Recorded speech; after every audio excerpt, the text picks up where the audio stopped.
Bueno, vamos a empezar a ver qué Loti, Rosana, Margarita, los que juez leyeron y no solamente la clave de lectura, o sea, la clave teológica. ¿Qué es lo que captaron del que ustedes leyeron, del libro que ustedes leyeron? Yo leía, ay, Ahorita perdón, vamos, esperen. adelante, yo espero. Dale, Rosana, no hay pena. Gracias. Yo leía a Gedeón y a Abimelec. Ajá. Más que entendí más la parte primera de Gedeón y sobre el acompañamiento, eh, siempre el acompañamiento de Dios Ujú. ante sus campañas, ante, perdón, ante las luchas que querían emprender en las conquistas. Dios siempre los acompañaba, pero me causó eh, eh, impacta, no deja uno de sorprenderse que siempre el hombre le pedía a Dios pruebas, el hombre le pedía, Gedeón le pedía a Dios, bueno, si realmente eres tú, dame una prueba. Y era una desconfianza tremenda. Perdón, yo no sé si ya me extendí, pero es el acompañamiento de Dios a pesar de la infidelidad de Gedeón y del pueblo de Israel. Es lo que comprendí. Ok, o sea que ahí lo que tenemos es el tema de la alianza. O sea, ese es el hilo conductor de todos los jueces. Va a Sí, ser sí. con su circunstancia diversa, con su situación distinta, pero el tema es la alianza. La poca fe, a pesar de todos los esfuerzos humanos, pero ahí van ellos, pues Dios siempre acompañando todos esos procesos. Entonces, no sé si encontraron en lo que leyeron como lo que se puede repetir en todos, digamos, como cuatro elementos o cuatro características que se puedan ir como viendo en cada Ah, juez. Ah, A mí pues, me pues sí. tocó, yo escogí Débora y también Ricardo la había ya escogido, pero yo la escogí primero, allá sí. Entonces, y a mí me tocó Barak y Débora. Ajá. Entonces, y aquí lo que vemos es un poquito esto de la mujer, ¿verdad? De Uh-huh. cómo las mujeres tienen un modelo que van a seguir y los hombres tienen una fuerte exhortación a no despreciar las profecías y las enseñanzas de las mujeres, ¿verdad? Como también ellos deben seguir a las, ahí sí que en este caso las profecías y como también Débora realmente no es ella la que se atribuye ni el éxito ni el llamado, sino más bien se lo da a Dios, ¿verdad? Toda la honra y la gloria a Dios en el sentido de que Él es el que ha dicho que se haga eso en ese momento, ¿verdad? Ahora, dentro de las cosas comunes, yo creo que uno es eso, ¿verdad? Que en todos los jueces la idea ha sido que Dios es el que recibe la gloria, ¿verdad? Sí, está bien, pero yo- en todos los jueces hay una secuencia teológica, que es la que nosotros tenemos que ir captando. O sea, en Ujú. el relato, no quedarnos en el relato ni en el contexto literario, porque acuérdense que el objetivo de los jueces es ir como ilustrando cómo vivieron después de que muere Josué y entran a la tierra de Canaán, cómo ellos están, pues, cómo van a ir intentando ellos convivir, ¿verdad? Para cumplir la alianza. Y Yo, entonces vamos a encontrar la secuencia teológica que está organizada en cuatro momentos y lo vamos a ir viendo en cada uno de los jueces. ¿Cuál es el primer momento? Pues el israelita hace el mal. Pues sí, Justamente los jueces es para mantenerlos y hacer llevarlos por el camino correcto, por decir así. Pero vemos que el pueblo es necio, no quiere hacer las cosas, quieren apartarse, abandonar a Yahvé, al Dios de los padres. Bueno, eso lo encontramos entonces. Lo que vamos encontrando es ese patrón del pueblo, ¿verdad? Y luego muchas veces también el juez hasta está así también. Entonces también tenemos ese problema. Entonces, como consecuencia, pero entonces fíjense. Como consecuencia mandar. Ajá, como consecuencia, el relato literalmente, pues va a decir cosas muy serias, porque entonces va a decir, entonces se encendió la ira de Yahvé contra Israel, los puso en manos de los salteadores que los despojaran, los dejó vendidos en manos de los enemigos de alrededor Durante un tiempo. y no pudieron ya sostenerse ante sus enemigos. En todas sus campañas, las manos de Yahvé intervenían contra ellos para hacerles daño, como Yahvé se los tenía dicho y jurado. Los puso así en gran aprieto. Y después mandó al juez. Pero fíjense entonces, ¿verdad? Vean entonces aquí otra vez el hilo conductor del amor de Dios, ¿cómo lo entendemos? Vean entonces cómo se va, porque esa es la interpretación que van haciendo ellos de un Dios que si no le cumplen con las normas, con las leyes, viene y los castiga. Esa es la interpretación de ellos. La interpretación de ellos. Entonces, licenciada, perdón, entonces sería el pecado del pueblo, el castigo a manos de los enemigos, digamos. No, pero el pecado del pueblo tiene sus consecuencias lógicas. Okay. No es un castigo, o sea, yo lo voy a vivir como castigo, pero es la consecuencia lógica de algo que yo estoy haciendo mal. O sea, el problema que tenemos los humanos es que queremos culpar al otro, pero no, eso lo tenemos desde Génesis 2. ¿Quién? ¿Por qué comiste la manzana? Porque la mujer me la dio. ¿Y por qué agarraste? Porque la serpiente. Entonces, al final de cuentas, hasta Dios tiene la culpa por haber creado a la mujer. La mujer que me diste me dio de comer. Entonces, sí, fíjense el hilo que es una interpretación humana, cómo el amor de Dios se distorsiona. O sea, nosotros lo distorsionamos. Dios no distorsiona su amor. Nosotros lo distorsionamos porque nosotros ya sabemos qué tenemos que hacer. Acuérdense que el decálogo, o sea, la alianza, eran 10 palabras para estar cerca, para caminar hacia Yahvé, para estar con Yahvé, para permanecer y pertenecer a Yahvé. Eran 10 palabras. No eran palabras obligadas, no eran palabras impuestas, era un acuerdo para yo seré su Dios, ustedes serán mi pueblo. Acuérdense que por la necedad del pueblo, pues no logran entrar en la tierra prometida y tienen que vagar, eso lo vimos en Números. 40 años. Vagan ahí y tienen que ir organizando sus normas, sus cultos levíticos y Números, ¿verdad?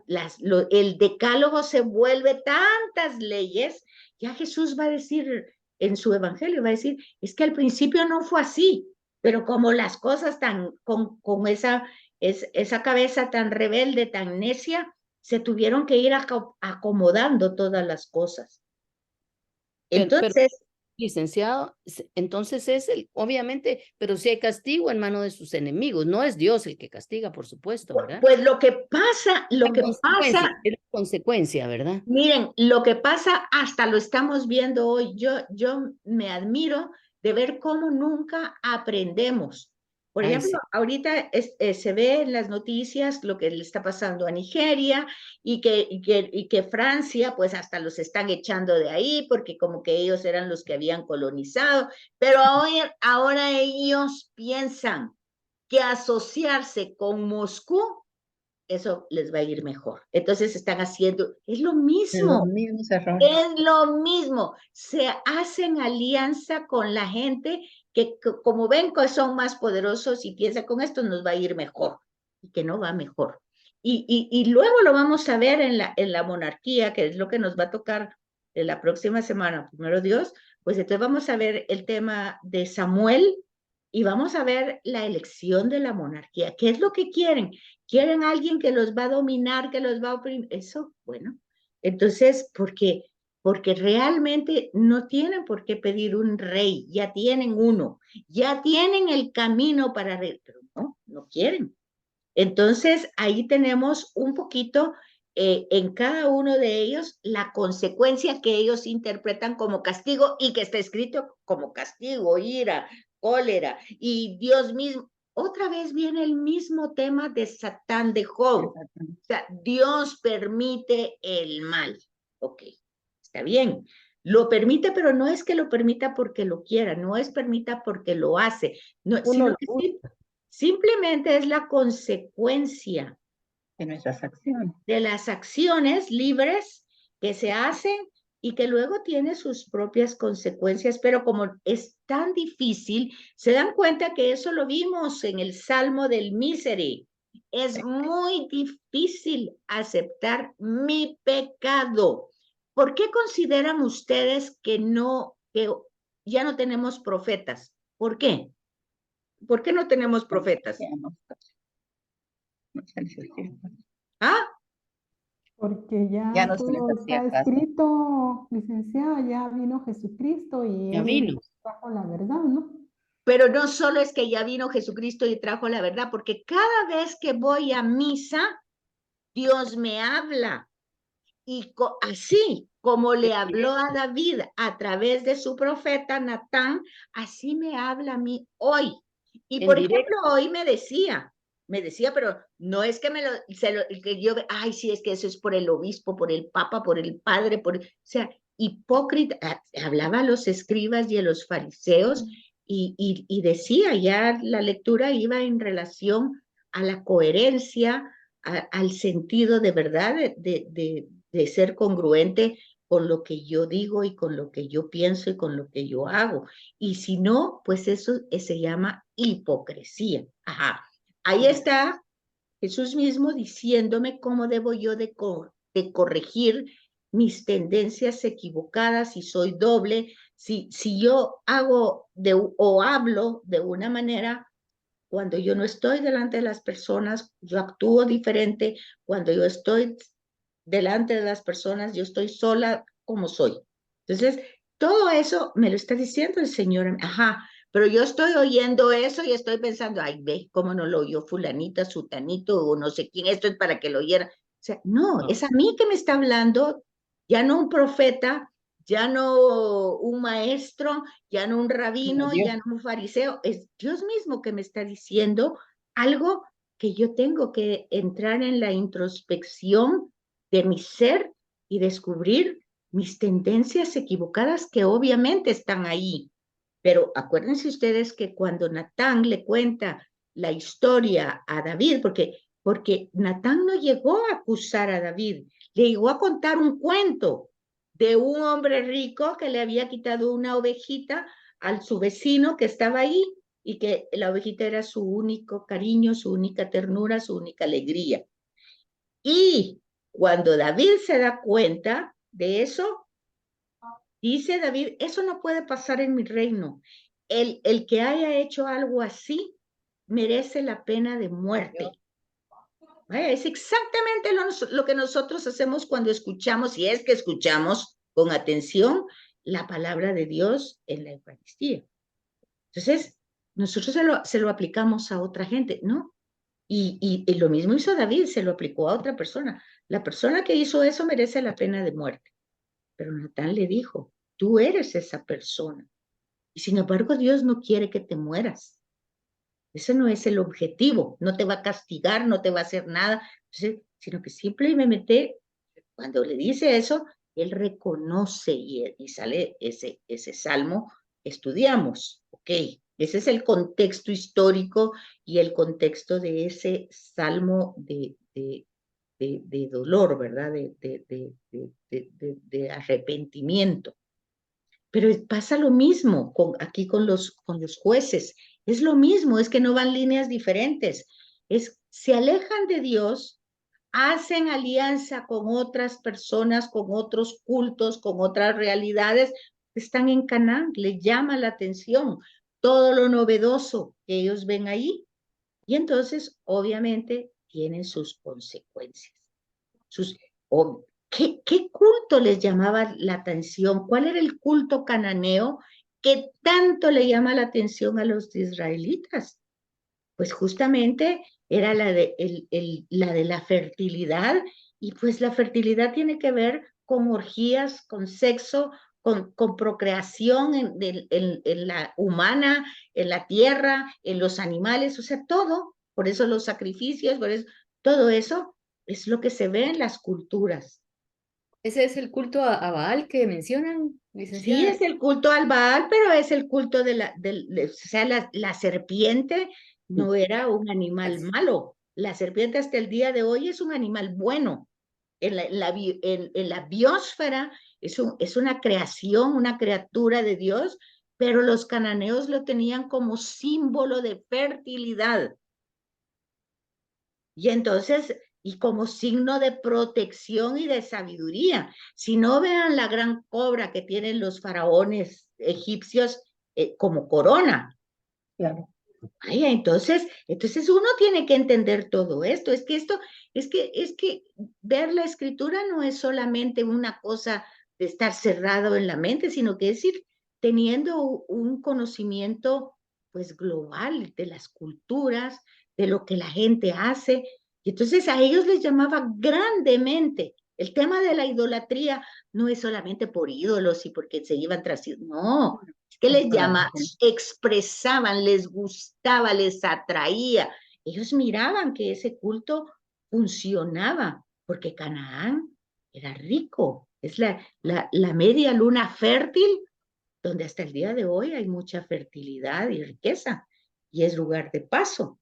Entonces, simple y sencillamente, pues abandonaban a Yahvé. Pero eso está dicho desde Abraham. Dios le promete a Abraham un hijo. Pero Sara dice, no, yo no puedo tener un hijo, ahí le doy a Agar para que tenga un hijo con Agar. Entonces, a veces nosotros nos perdemos en nuestras circunstancias humanas. Entonces, vemos dos cosas. El israelita, pues hacían el mal, se apartaban de Yahvé, luego tenían las consecuencias. Cuando tenían estas consecuencias amargas, dolorosas, pues ¿qué hacían? El pueblo invocaba a Dios, regresaba a Dios, volvía otra vez, como decía el Chavo del 8, ¿verdad? Vuelve el perro arrepentido. Igual, exactamente lo mismo. Y Dios sabía que cada juez un juez. Y entonces, ante ese volver, pues ahí eran acogidos con piedad, con misericordia, pues Dios no se había apartado nunca. Ellos eran los que se habían apartado. Nosotros somos los que nos apartamos. Y entonces, luego vemos que cuando más o menos agarraban, pues como se dedicaban a Yahvé, pues el juez moría, y mientras escogían a otro y todo, volvían otra vez a corromperse. Eso es lo que van a encontrar ustedes. Y cabal, como decía Rosana hace un rato, pedían signos, y si esto sí, si eres tú, todo, pero realmente vamos viendo cuál es ese proceso difícil. Y fíjense, eso es el tema con los jueces. Después viene la monarquía, y entonces tenemos a los profetas que van al lado del monarca, como vimos a Natán y David, hacer eso exactamente. Entonces, Natán estar haciendo conciencia y que por qué, pero habían monarcas, como el caso de David, que se arrepentía. Fíjense, David cometió cantidad de pecados de todo tipo, pero siempre lo reconocía, siempre se humillaba delante de Yahvé, reconocía y pedía y hacía. Después de esto de Natán, dice, pues se rasga los vestidos, se llena de ceniza, entra, su ayuna, pide perdón. Bueno, pues todo ese tema, pues vemos desde la parte humana, ¿verdad? Entonces, tenemos que ir captando ese hilo conductor y nuestra condición, que Pablo le va a llamar nuestra concupiscencia, nuestra condición humana. Pero oigan, que esa condición humana no es algo que esté determinado, porque justamente la encarnación de Jesús es porque esa condición humana puede superarse, la podemos mejorar, pero estamos dándonos cuenta que vamos en pasos pero gigantescos, pero hacia atrás, porque en lugar de ir mejorando nuestra condición humana, vemos todas las ideologías que presenta el mundo y ahí vamos tras esas ideologías. Si ustedes preguntan, hacen preguntas de comentarios, ustedes van a encontrar eso que, por ejemplo, ¿qué piensan del aborto? Ay, pues que sí, es que sí, es que sí es una violación, que sí, y van a oír ustedes una diversidad de opiniones. Pero es que realmente Dios es el Señor de la vida, punto. Lo demás es comentario. No hay nada más, nadie es dueño de la vida de nadie, de nadie. Todo es de Dios. Pero lo vemos en nuestra forma de hablar, mi casa, mi carro, mis hijos, mi esposo, todo es mío, todo es mío, me faltan cosas para decir que son míos. Y no es nada mío, todo es de Dios. San Ignacio lo dice con mucha claridad.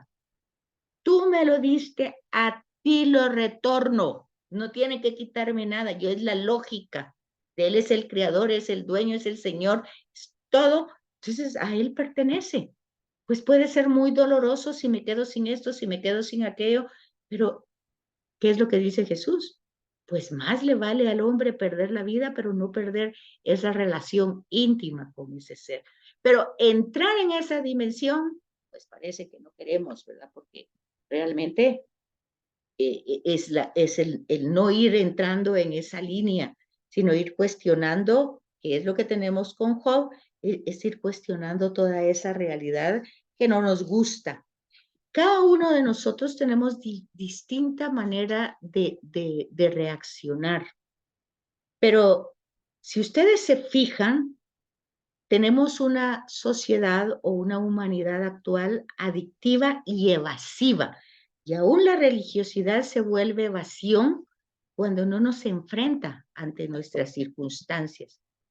Ayer, el sábado que iba yo a dar clases, iba platicando con uno de mis hijos y le digo, mira, ese señor que sale a correr sí que ha bajado de peso. Corre todos los días y entonces me dice mi hijo, pero no lleva audífonos. Qué aburrido. Eso es extraordinario lo que él hace. Por eso ha bajado, va en su realidad, sufriendo la gota amarga de correr, de cansarse. Ay, no, eso es horrible, me dijo mi hijo, porque imagínate, a la cuadra uno ya no quiere correr. Ok, le dije, eso se llama evasión. No vivir el momento como se tiene que vivir, sino vivirlo pues disfrazándolo, evadiéndolo, que sea de otra manera. ¿Y qué pasa?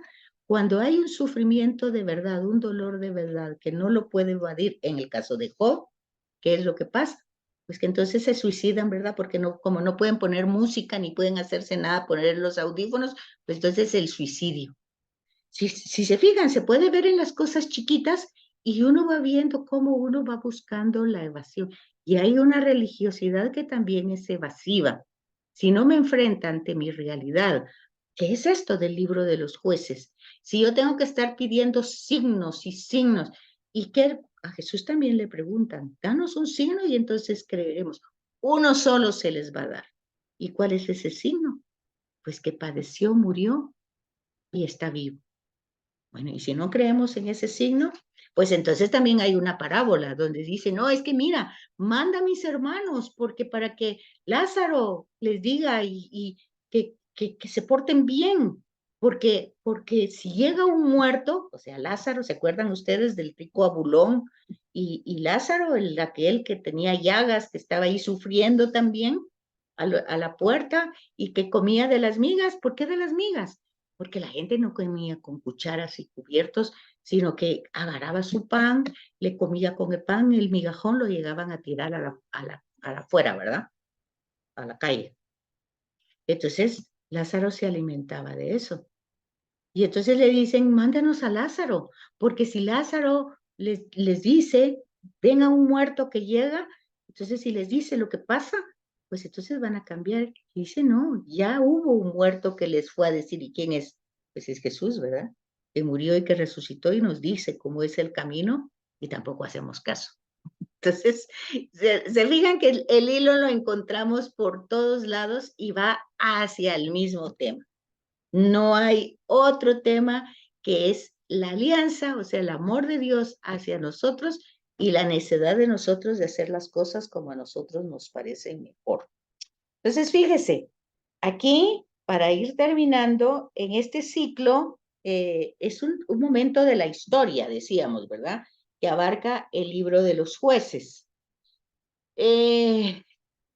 Decía, vamos a ver, ya habíamos visto eso la vez pasada, dice, es un periodo más o menos de 200 o 300 años. Dice, cubre un periodo histórico que se extiende aproximadamente desde el año 1225 a.C. al 1030. Sí, eso ya lo habíamos visto la semana pasada y habíamos visto que eran más o menos 200 algo de años, 200, 250. ¿Qué pasa con estos libros, digamos, estos jueces y con Job? ¿Son personas históricas? Hoy estos estudios se ven con la arqueología. La arqueología tiene que mostrar, pues, algo, no va a mostrar que les dijera yo, pues, la ropa o algo, no, ¿verdad? Un nombre en una tablita, son algo que revele, que manifieste que esa persona históricamente existió, o sea, en la historia. Pues de Job no se ha encontrado nada, de los jueces, pues es un periodo que están en un área como están no eran los únicos, los que habían salido de Egipto, estaban también los Hicsos, estaban otros lugares, ¿quiénes eran los Hicsos? Los que venían de Asia. Entonces, eran beduinos, era gente que estaba buscando pastos, agua, y entonces llegaban por todos estos lugares. Y entonces entre ellos se cuidaban, pero al mismo tiempo se protegían, se cuidaban, pero al mismo tiempo les llamaba la atención las costumbres, las religiosidades de los otros.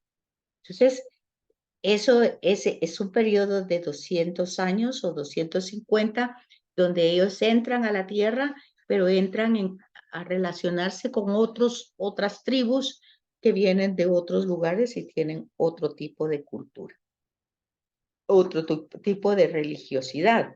Y entonces se va repitiendo esto a cada juez. La alternativa: pecado, castigo, arrepentimiento, salvación.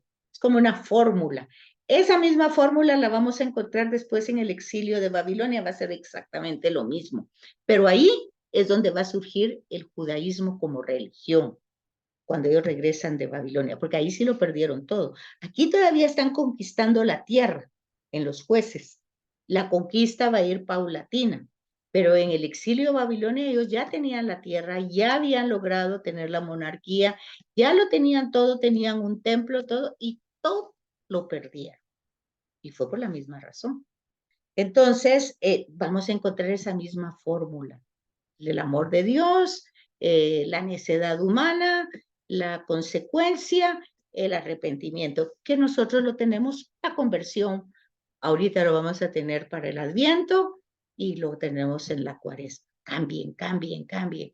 Pero, ¿y cómo sabemos qué tenemos que cambiar? Yo no robo, yo no mato, yo no hago esto, ya estoy viejita, ya no hago nada, apenas si me da hambre, ya no tengo ni esto, ni lo... Bueno, algo hay ahí, algo hay que ver. Pero eso se nos dice todos los domingos o todos los días cuando vamos a misa. Entonces ahí tenemos la voz de Dios mismo que nos está hablando y nos está diciendo que examinemos nuestra realidad. Entonces vean que cuando ellos se arrepienten, pues la salvación vuelve otra vez. O sea, es cuando hablamos Dios paciente, Dios ahí misericordioso, lento a la ira, es esta realidad. La obstinación en el pecado hace que el agiógrafo, o sea, el agiógrafo, ¿quién es el agiógrafo? El que está escribiendo el texto, el escriba, es el mismo. Entonces, cuando ve la necedad, Él es el que hace, el que concluye en el prólogo en los libros de los jueces, cuando dice que la ira de Dios se enciende, se encendió la ira de Yahvé contra el pueblo de Israel, ya que este pueblo ha quebrantado la alianza que prescribí a sus padres y no ha escuchado mi voz. Tampoco yo arrojaré en adelante de su presencia a ninguno de los pueblos que dejó Josué cuando murió. O sea que Josué había sacado a los pueblos, algunos, pero ya les digo que esos eran constantes migraciones que habían, ¿verdad? Entonces iban y venían. Entonces todo esto pues era para darse cuenta que Israel no seguía los caminos de Yahvé, como los habían seguido sus padres. Pero cuando nosotros vemos también a los padres Abraham, Isaac y Jacob, pues también vemos la misma problemática, cuesta. No van así como, porque también cuando Yahvé llama a Abraham, pues Abraham ya es un anciano, dice, ¿verdad? Porque ya no pueden tener, por eso la promesa del hijo, ¿verdad? Ya son ancianos, y aunque están muy guapos, tanto él como Sara, pues lo que pasa, pero ya están viejitos de todas maneras. Entonces, vamos viendo que es esta condición humana la que no nos permite cómo avanzar. Bueno, esto es en el Antiguo Testamento, pero en el Nuevo Testamento nosotros tenemos todo tipo de auxilios, pues todos los méritos de Jesús y luego la acción de su Espíritu, que es el amor del Padre y del Hijo, que se queda desparramado entre nosotros para que nosotros avancemos en ese camino. Entonces, esto es lo que tenemos en los jueces y ese es el hilo conductor. Y miren, no hay más novedad en los otros libros porque va a ser lo mismo. Justamente Samuel va a ser la misma. Dios pone que quieren ellos, ya no quieren a los jueces, si ustedes leyeron más jueces, pues se dieron cuenta que hay jueces que son tramposos, si leyeron de alguna manera a la casta Susana, pues ya se dieron cuenta. Eso creo que está con Daniel, no está en el libro de los jueces, pero sin embargo forma parte de ese periodo, aunque esté en el libro de Daniel. Entonces vemos que se han corrompido también los ancianos jueces. Y entonces, pues, ante esa realidad, ellos piden un monarca. Y el último juez que tenemos entonces es Samuel, y con Samuel termina el periodo de los jueces y empiezan las dos instituciones que va a ser el profetismo y la monarquía, dos instituciones. Entonces, ya vamos viendo varias instituciones que se van a ir desarrollando ya en la entrada a Canaán. No venían como institución, pero conforme se van estableciendo en el país, pues se van volviendo instituciones. ¿Cuáles eran? Pues el decálogo se vuelve en la Torá, o sea, la ley, se vuelve institución. El sábado, que es descanso de Yahvé por toda la creación, se vuelve institución.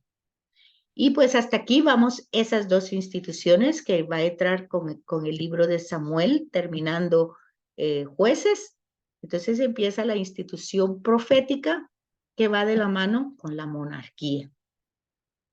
Se dan cuenta que hasta aquí no habíamos visto, pues aunque a Moisés se le llame en algún momento profeta, a Abraham se le llame en algún momento profeta, pero no forman parte directamente del profetismo. No tenemos ningún libro de profetas a Moisés ni a Abraham, aunque en algún momento se le puedan llamar así. Pero ya con Samuel ya entra la institución profética, pero hay que captar que este profetismo tampoco es original de Israel. También las otras comunidades, las otras tribus, los otros habitantes también tiene sus profetas. Eso lo vamos a ver en Primera y Segunda de Reyes con Eliseo y Elías, ¿verdad? Y el Carmelo, que están los profetas de los Baales. Entonces, vamos viendo toda esa diversidad que tiene que ver con con una realidad clara, el politeísmo y el monoteísmo. O sea que cuando Abraham inicia su camino y le cree a Yahvé, es un camino hacia el monoteísmo.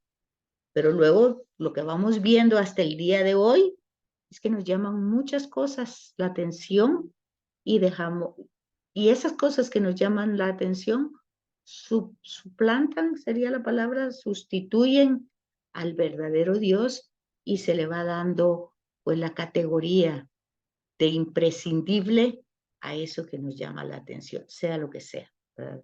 Sea una amistad, sea lo que sea.